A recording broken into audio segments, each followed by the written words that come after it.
The death toll due to novel coronavirus has risen to 480, with 28 more fatalities reported on Saturday, while the number of cases saw a jump of over 500 to go up to 14,378, according to the Union Health Ministry data. In Mumbai's Dharavi, Asia's largest slum, the number of coronavirus cases has crossed the 100 mark. 15 new cases were reported on Friday, which takes the total toll to 101. The city with 2,073 coronavirus cases is the worst affected city in the country. Maharashtra is the worst hit state with death toll more than 200 now. Let's move on to next news. A total of 21 serving personnel have been tested positive for COVID-19 within a naval premises at Mumbai.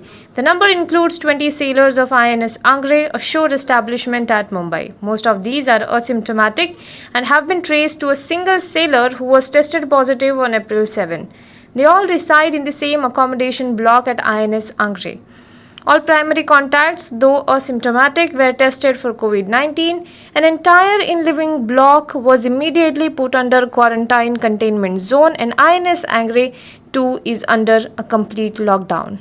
Let's move on to next news. The Uttar Pradesh government is sending 200 buses from Agra and another 100 from Jhansi to Rajasthan's Kota, where thousands of students from across the country preparing for competitive exams have been stranded by a nationwide lockdown.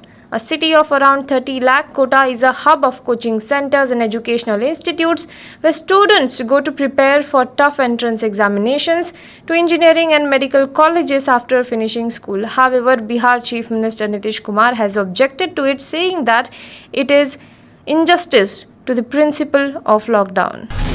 Let's move on to next news. The World Health Organization has said that many countries would likely follow China in revising up their death tolls once they start getting the coronavirus crisis under control. Wuhan, the COVID-19 epicenter, admitted missteps in tallying its death toll, abruptly raising the city's count by 50% following growing world doubts about the Chinese transparency over the outbreak.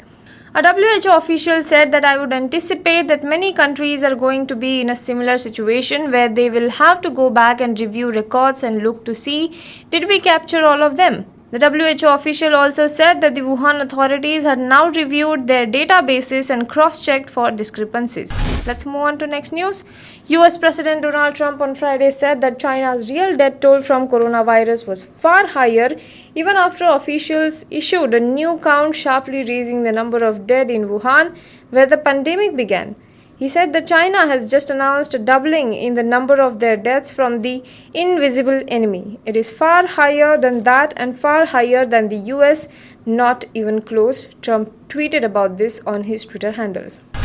Now be the first to know about the latest updates on our new news app. Go on your Android or iOS, search for HW News Network.